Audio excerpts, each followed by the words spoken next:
नमस्कार, आप देख रहे हैं एबी स्टार न्यूज़ और मैं हूं आपके साथ अब्दुल समद। बुलेटिन की शुरुआत करेंगे देवभूमि उत्तराखंड की तमाम बड़ी खबरों के साथ। 10 मई को केदारनाथ के कपाट खुलेंगे, श्रद्धालुओं में भारी उत्साह दिखाई दे रहा है और पंचमुखी चल विग्रह उत्सव डोली निज धाम के लिए रवाना भी हो गई है। तो आगामी 10 मई को बाबा केदारनाथ के कपाट खोले जाएंगे। इसके लिए विधि विधान से पूजा अर्चना के साथ ही बाबा केदार की पंचमुखी चल विग्रह उत्सव डोली निज धाम के लिए रवाना हो गई है। सोमवार को विशेष पूजा अर्चना के साथ ही बाबा केदार की पंचमुखी चल विग्रह उत्सव डोली निज धाम के लिए रवाना की गई। इस दौरान सैकड़ों की तादाद में श्रद्धालु मौजूद रहे और बाबा केदार के जयकारों से माहौल गुंजयमान हो गया। इसके लिए ओंकारेश्वर मंदिर को 8 क्विंटल फूलों से सजाया गया है। ओंकारेश्वर मंदिर में केदारपुरी के रक्षक बाबा भैरवनाथ की पूजा के साथ ही केदारनाथ के कपाट खुलने की प्रक्रिया भी शुरू हो गई है।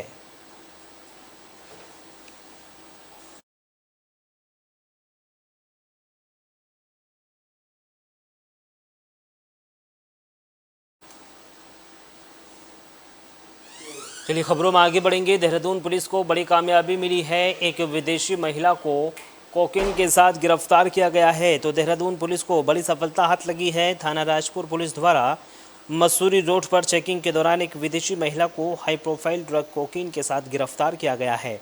महिला के कब्जे से 31 ग्राम अवैध कोकीन बरामद हुई है, जिसकी अनुमानित कीमत लगभग 21 लाख रुपए बताई जा रही है।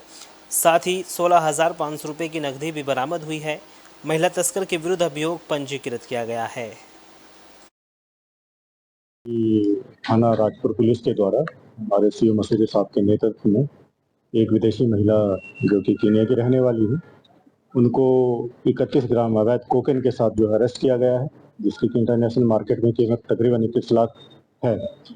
उनके पास से तकरीबन 16,500 रुपये की नकदी भी बरामद की गई है और एक इलेक्ट्रॉनिक तराजू भी उनके पास से बरामद हुआ है। और जो अभी प्रिलिमिनरी इंक्वायरी की गई है, उससे ये जानकारी में आया है कि ये कीनिया की रहने वाली है और अभी तत्समय जो है ये थाना रायपुर क्षेत्र में कहीं किराए पर रह रही थी। इनके द्वारा जो है ये कोकेन मंगाई गई थी और उसके बाद जो एक पार्टी कल एक होटल में, एक राजपुर रोड पर होटल में पार्टी चल रही थी, उसमें इनके द्वारा इस ड्रग को सप्लाई किया गया था। हमारी पुलिस को सूचना मिली, पुलिस के द्वारा जो है चेकिंग, बृहद स्तर पर चेकिंग अभियान चलाया गया और इस चेकिंग अभियान का ये नतीजा रहा कि हमारी पुलिस के द्वारा जो है इनको एक होटल से गिरफ्तार किया गया और इनके पास से जो है बरामद की गई है।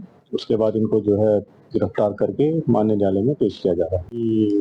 थाना राजपुर पुलिस के द्वारा हमारे सीओ मसूरी साहब के नेतृत्व में एक विदेशी महिला जो कि कीनिया की रहने वाली है, उनको 31 ग्राम अवैध कोकेन के साथ जो अरेस्ट किया गया है। चलिए खबरों में आगे बढ़ेंगे। देहरादून से खबर है, जहां महिलाओं ने मशाल जुलूस निकाला है और बीजेपी सरकार पर जब से भाजपा की सरकार आई, लगातार जो महिलाओं के ऊपर अपराध है वो बढ़ते जा रहे हैं। और इस समय कर्नाटका के सांसद, जेडीएस के सांसद, भाजपा के सहयोगी दल के सांसद ने के 2900 से ज्यादा वीडियो आए जिसमें उन्होंने 300 से ज्यादा महिलाओं के साथ बलात्कार, दुराचार करा है। उसके खिलाफ एक मशाल जुलूस है और आरोप लगाया है भाजपा की सरकार ने आरोपी को, दुराचारी को भेज दिया। भारत से भागने में मदद करी है। वो जर्मनी जाके छुप गया। हमारी लगातार सरकार से मांग है, आज पूरे देश में ये प्रदर्शन हो रहे हैं कि क्या मोदी सरकार को ये नहीं पता चला कि ये दुराचारी इस देश से कैसे भागा? क्या आज उन महिला। खबरों में आगे बढ़ेंगे। कमिश्नर आवास के पास एक जंगल में भीषण आग लग गई है और इस आग लगने से इलाके में अफरा तफरी का माहौल है। कड़े मशक्कत के बाद आग पर काबू पाया गया है। तो पौड़ी मुख्यालय से सटी जंगलों में आग लगने का सिलसिला थमने का नाम नहीं ले रहा है। बीती रोज टेकर रोड पर भीषण आग के बाद आज एसएसबी प्रशिक्षण केंद्र से सटे कमिश्नर आवास के समीप जंगल में आग लगने की घटना सामने आई। आग इतनी भयावह थी कि लगातार सूचना मिलने पर फायर ब्रिगेड, एसएसबी, वन विभाग की क्यूआरटी टीम ने मौके पर पहुंचकर मोर्चा संभाला।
चलिए खबरों में आगे बढ़ेंगे। एक प्रेमी ने प्रेमिका को भगाकर शादी कर ली है और इस शादी के बाद प्रेमी के पिता की प्रेमिका के परिजनों ने हत्या कर दी है। प्रेमी जोड़े को ढूंढने निकला था मृतक। मामले की जांच पड़ताल में पुलिस जुट गई है।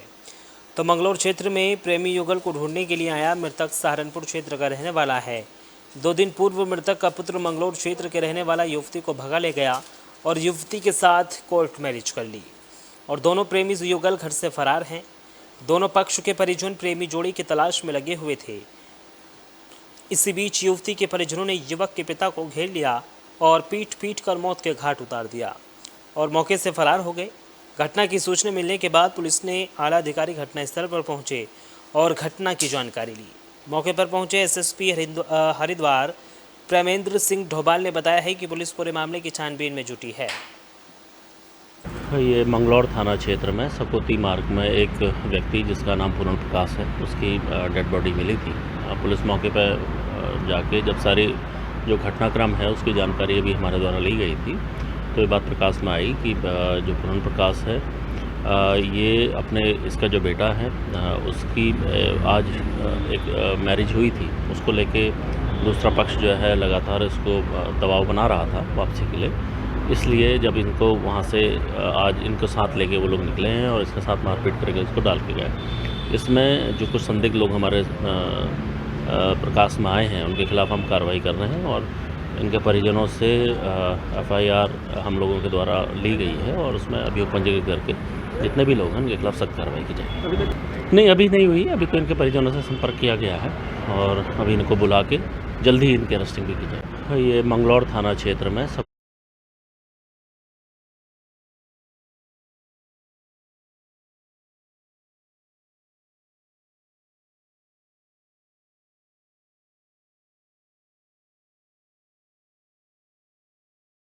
वन अग्नि की घटनाओं को लेकर जागरूकता अभियान चलाया गया है। लोगों से सतर्क रहने की अपील की गई है और वन अग्नि की घटना घटित होने पर तुरंत दमकल विभाग को सूचना दे इसकी पहल की गई है। तो आजकल वन अग्नि की घटनाएं घटित हो रही हैं, कई जगह घटित भी हो गई हैं। पहले भी देखा गया है कि किसान कटाई के बाद बचे हुए अवशेष को खेत में जला देते हैं और वहीं आसपास के जंगलों में तेज़ हवाओं के कारण आग लग जाती है। आपको बता दें कि हरिद्वार में अधिकांश पत्तियों को जलाया जाता है। प्रचंड गर्मी को देखते हुए आगे और भी प्रचंड गर्मी पड़ने की संभावना को देखते हुए वन अधिकारियों और कर्मचारियों द्वारा जागरूकता अभियान भी चलाया गया। ऐसे में गेहूं और गन्ने की पत्तियां जलाने की भी प्रबल संभावना है। वहीं तेज़ हवाओं के कारण आसपास और जंगलों में अग्निकांड कारित हो सकता है।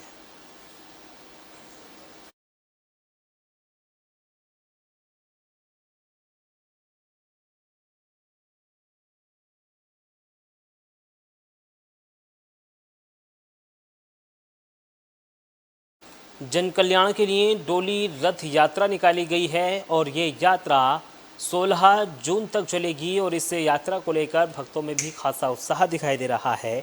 25 वर्ष से लगातार डोली रथ यात्रा जारी है। तो बाबा श्री विश्वनाथ जगदीशिला डोली रथ यात्रा 16 मई से 16 जून तक उत्तराखंड का भ्रमण करेगी। डोली रथ यात्रा का मुख्य उद्देश्य उत्तराखंड के पौराणिक मंदिरों को पर्यटन की दृष्टि से उजागर करके रोजगार और विकास की धारा से जोड़ना है।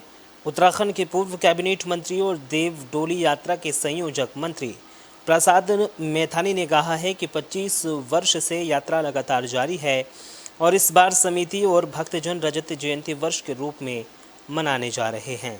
यात्रा को पूरे प्रदेश के लोग तन मन धन से कोऑपरेट करते हैं, अलग अलग स्थानों पर। अकेला मैं नहीं चलाता इसको, जितने भी लोग हैं, आप जैसे लोग जो प्रेस से मीडिया से जुड़े हुए लोग हैं, वो लोग भी रात दिन इस चीज़ को हाईलाइट करते हैं, तब जाकर के ये बात कहीं फ्लोर हो पाई है। और ये यात्रा पूरे विश्व की पहली डोली यात्रा है। डोलियाँ पूरे देश में, पूरे विश्व में कहीं नहीं चलाई जाती सिवाय उत्तराखंड के। तो ये हमारी एक शक्ति है, देव शक्ति। और इस शक्ति का जो परिचय है इन 4 धामों में जो यात्री आते हैं, आप कभी अगर हमारे साथ चलें और उन यात्रियों को देखें, जब ये यात्रा यमुना घाटी में जाती है, गंगोत्री घाटी में जाती है, केदार घाटी में जाती है, बद्रीनाथ घाटी में जाती है, तो हजारों यात्री जो हैं इस डोली के दर्शन करके अपना पुण्य कमाते हैं और उनको आशीर्वाद मिलता है। तो ये जो मामला है। अब तक 24 साल 25वां साल चल रहा है। ये यात्रा देश को तीर्थाटन प्रदेश बनाने का संकल्प है। इस यात्रा को पूरे चलिए खबरों में आगे बढ़ेंगे। निकाय चुनाव को लेकर तमाम राजनीतिक पार्टियां अब तैयारियों में जुट गई हैं और इसी बीच अब ज्योति रौतेला ने निकाय चुनाव को लेकर दावा किया है कि महिला कांग्रेस के पदाधिकारियों को प्रत्याशी के तौर पर उतारेंगी। तो उत्तराखंड में आगामी दिनों में नगर निकाय चुनाव प्रस्तावित हैं। इन चुनावों को लेकर राजनीतिक दल अपनी तैयारियों में जुटे हैं। महिला कांग्रेस के प्रदेश अध्यक्ष ज्योति रौतेला ने दावा किया है कि निकाय चुनाव में महिला कांग्रेस के पदाधिकारियों को प्रत्याशी के तौर पर उतारने की पार्टी की प्राथमिकता रहेगी। देखिए, पहले 2 चरणों के बाद ही हमारे राष्ट्र नेतृत्व ने स्पष्ट कर दिया है, हमारे राष्ट्रीय अध्यक्ष ने, हमारे जो राष्ट्रीय नेतृत्व उन्होंने कहा है कि जो लक्ष्य लेकर, जो नारा जनता का था 400 पार, उन लक्ष्य को हम बढ़ रहे हैं और जनादेश हर क्षेत्र में भारतीय जनता पार्टी पक्ष में है। और विश्वासपूर्वक कह सकते हो तीसरे चरण का मतदान जिन भी क्षेत्रों में हो रहा है वहाँ भी मुख्य रूप से विकास को ही लोगों ने आधार माना है और विकास मोदी जी के शासनकाल में जो हम सबको दिखाई देता है उसका नतीजा है कि आज जनता का नारा 400 पार ये सार्थक हो रहा है। देखिए, पहले 2 चरण